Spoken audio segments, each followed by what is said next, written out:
Hello everyone and a warm welcome to Achievers YouTube channel. A very good morning guys. I hope you are doing well. स्वागत है सभी का achievers YouTube channel पर। तो कैसे हो दोस्तों? मैं आशा करता हूँ कि शानदार तरीके से आप अपने लाइफ को एंजॉय कर रहे हो, अपने सेहत, फैमिली और पढ़ाई का ध्यान काफ़ी अच्छी तरीके से रख रहे हो। दोस्तों, हर सुबह की तरह आज भी हम आपके लिए सबसे पहले और सबसे बेहतरीन प्रश्नों के संकलन के साथ में 11 अक्टूबर का करंट अफेयर्स लेकर आया हूँ, जो आगामी परीक्षा के दृष्टिकोण से काफ़ी महत्वपूर्ण साबित होगा। शुरू करने से पहले आपसे निवेदन है कि वीडियो को लास्ट तक देखें एवं अच्छा लगे तो लाइक और शेयर ज़रूर करें, क्योंकि आपकी लाइक शेयर और कमेंट हम लोगों को काफ़ी मोटिवेट करता है। तो आइए बिना समय व्यर्थ किए बढ़ते अपने पहले प्रश्न की ओर। उससे पहले जिन्होंने अभी तक चैनल को सब्सक्राइब नहीं किया है वो प्लीज़ चैनल को सब्सक्राइब कर ले एवं बेल आइकन को साइन को दबा लें, ताकि उसे क्या होगा, जो भी हमारे तरफ से रेगुलर अपडेट होगा वो आपको सबसे पहले मिलेगा। पहला प्रश्न देखते हैं, अंतर्राष्ट्रीय बालिका दिवस कब मनाया जाता है? तो अंतर्राष्ट्रीय बालिका दिवस हर साल 11 अक्टूबर को मनाया जाता है। क्यों मनाया जाता है? तो लड़कियों के लिए आवाज़ उठाने और उनके अधिकारों के खड़े होने के लिए 11 अक्टूबर को अंतर्राष्ट्रीय बालिका दिवस के रूप में मनाया जाता है।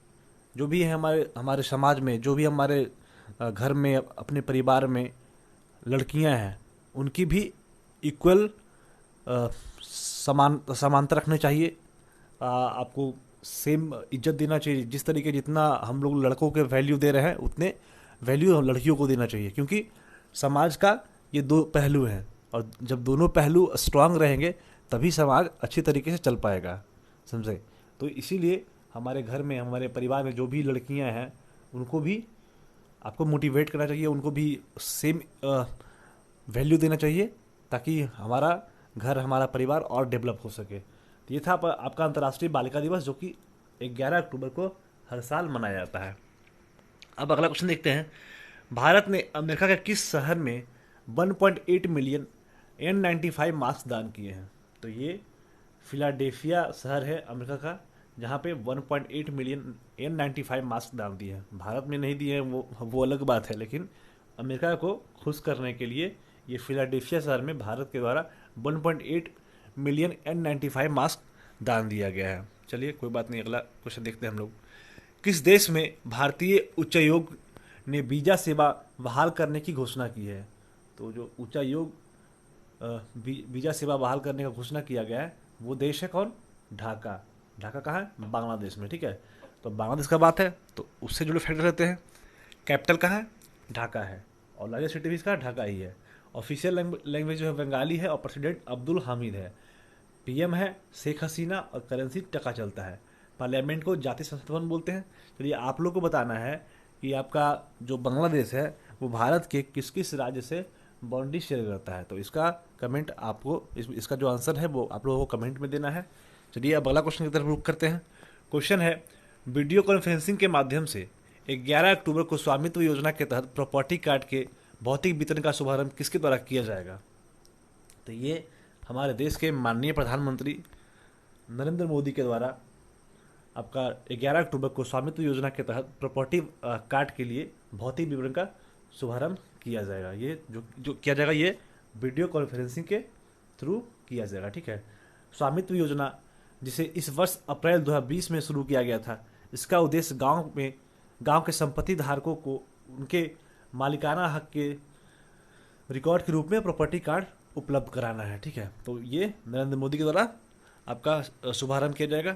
अब अगला क्वेश्चन देख लेते हैं, किस ऑटोमोबाइल कंपनी ने फार्मूला 1 से हटने की घोषणा की है? तो ये होंडा ऑटोमोबाइल कंपनी है जो कि फार्मूला 1 से हटने का घोषणा किया। तो ये बताइए फार्मूला 1 इस बार कौन जीता था? तो इसका आंसर आपको कमेंट में देना है। ये जो होंडा है वो आपका जापानीज कंपनी है। पहले भारत में ये कंपनी होता था, मतलब साथ में कोलैबोरेशन था, एक हीरो और होंडा। तो ये हीरो और होंडा दोनों साथ में मिलकर काम करता था, लेकिन अब ये दोनों अलग अलग हो गया है। और जब से ये होंडा अलग हुआ हीरो से, तब से थोड़ा सा हीरो का मार्केट डाउन हो गया है। और मतलब क्योंकि ये जब दोनों साथ में काम करता था तो ये दोनों का जो मार्केट होता था, दोनों बाइकों का मतलब आपका वैल्यू घटा है और अगला जो आया है उसका बढ़ गया। क्योंकि जब ये हीरो होंडा साथ में होता था तो ये दोनों जो काम करता था वो काफ़ी अच्छा काम करता था। इन दोनों का जो बाइक्स होते थे वो काफ़ी अच्छे होते थे, अच्छे क्वालिटी के होते थे, लेकिन इन दोनों को जब अलग हुआ तो इनके क्वालिटी में कमी आती गई। तो ये आपका अलग हो गया। पहले अब हीरो जो है वो भारतीय कंपनी है और होंडा जो है वो आपका जापानीज कंपनी है। तो ये था आपका फार्मूला वन से हटने का घोषणा किया है। कौन सा कंपनी है? होंडा है। अगला प्रश्न देखते हैं, मेघालय में सेंटर ऑफ एक्सीलेंस की स्थापना किसके साथ साझेदारी की गई है? मेघालय में जो सेंटर ऑफ एक्सीलेंस की स्थापना हो रही है वो किस देश के साथ में पार्टनरशिपिंग हो रहा है? तो वो देश इजराइल है, जिसके साथ मेघालय में सेंटर ऑफ एक्सीलेंस के लिए इस्टेब्लिशमेंट के लिए पार्टनरशिपिंग हुआ है। अब इजराइल का बात है तो इजराइल से जो फैक्ट लेते हैं, कैपिटल का है जेरूसलम है, और जो करेंसी चलता है वो इजराइल सेकेल है। ठीक है, प्राइम मिनिस्टर बेंजामिन नेतन्याहू है। और अब ये देख लीजिए कि इजराइल का किस देश से बॉन्डी शेयर होता है। तो ये आपका देख लीजिए, जॉर्डन से होता है, सीरिया से होता है, लेबनान से होता है और इजिप्ट से होता है। जो ये आपका यहाँ पे देखिए, आपका गोल्डन हाइट्स है, यहाँ वेस्ट बैंक है, यहाँ तेल अवीव है, जो जहाँ पे मतलब आपका भारत का राजदूत वगैरह बैठते हैं। ठीक है, ये जेरूसलम है जो कि इजराइल का कैपिटल है। यहाँ पे ये गाजा स्ट्रिप है, ये गाजा स्ट्रिप आप लोग दिख रहा होगा। अब मैं आपको थोड़ा सा अच्छी तरीके से दिखा देता हूँ। ये गाजा स्ट्रिप दिख रहा है।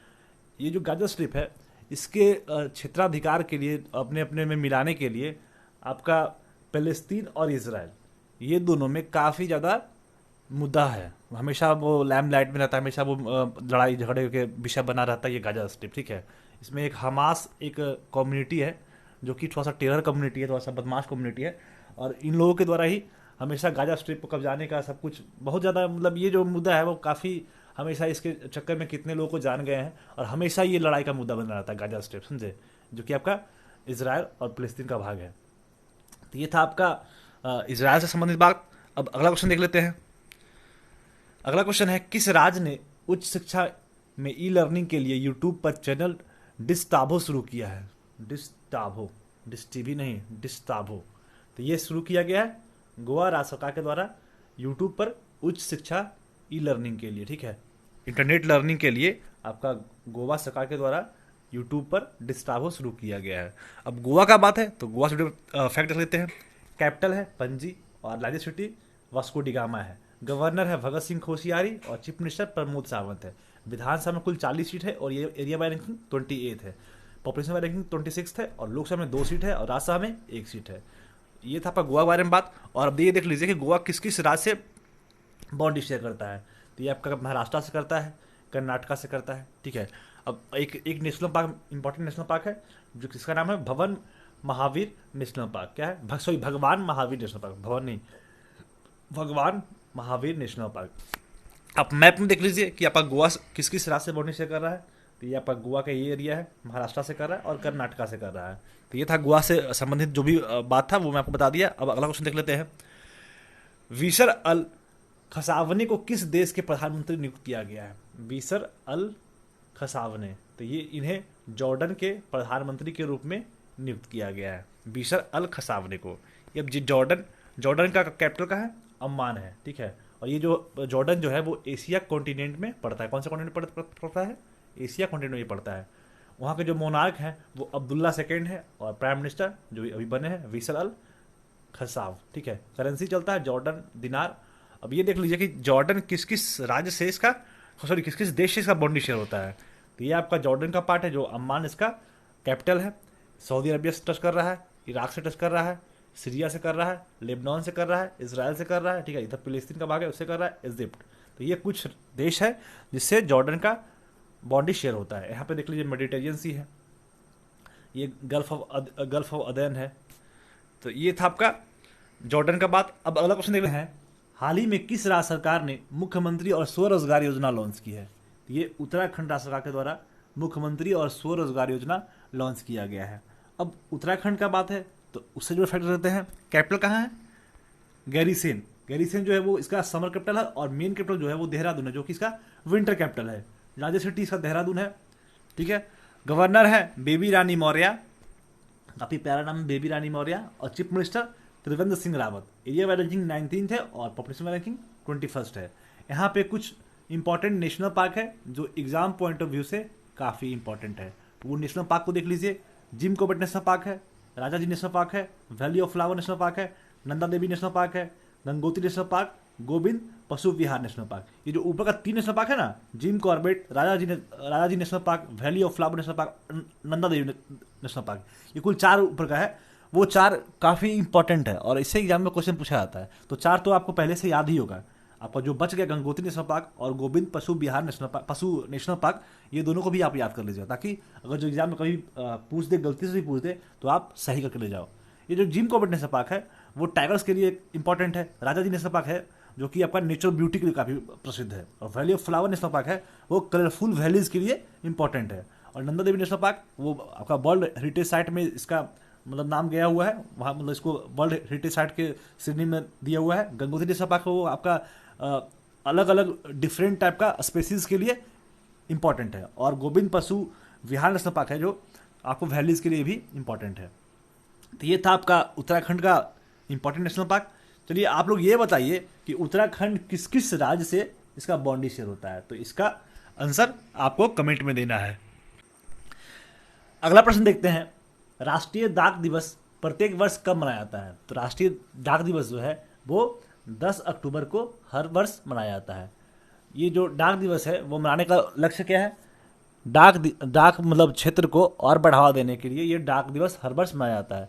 अब ना इतना हाईटेक ज़माना हो गया है कि अभी आपको कुछ भी करना हो तो फ़ोन कर लिए, मैसेज कर लिए और अगले इंसान से दूसरे इंसान को पता चल गया। पहले ये डाक के माध्यम से ही हर कुछ होता था।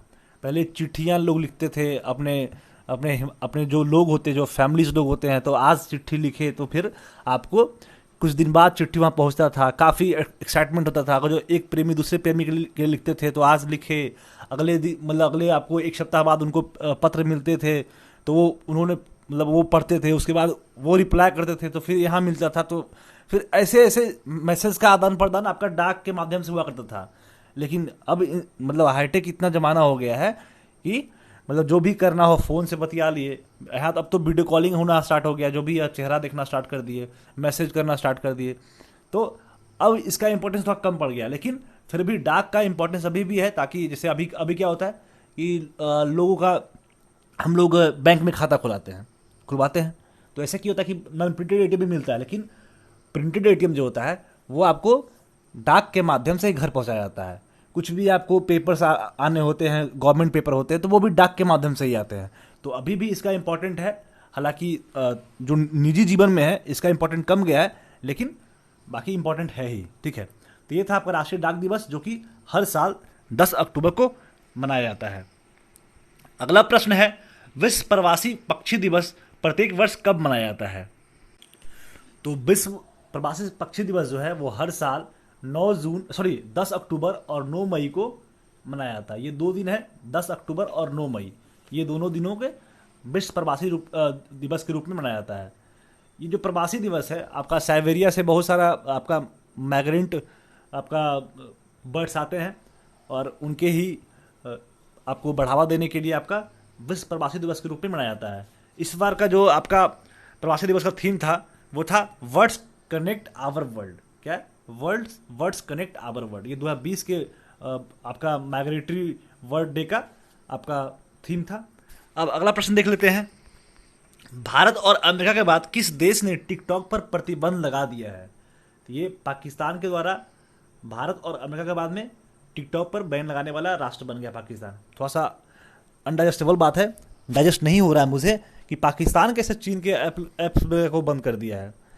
इनका तो अगर जो सांस भी लेना होता है तो वो पाकिस्तान का सांस भी लेना होता है तो वो चाइना से पूछ लेते हैं कि भैया सांस ले ले। हम कुछ भी करना होता है तो इनको पूछना पड़ता है, क्योंकि जितना भी फंडिंग वगैरह होता है वो तो चाइना ही करते हैं ना इसको।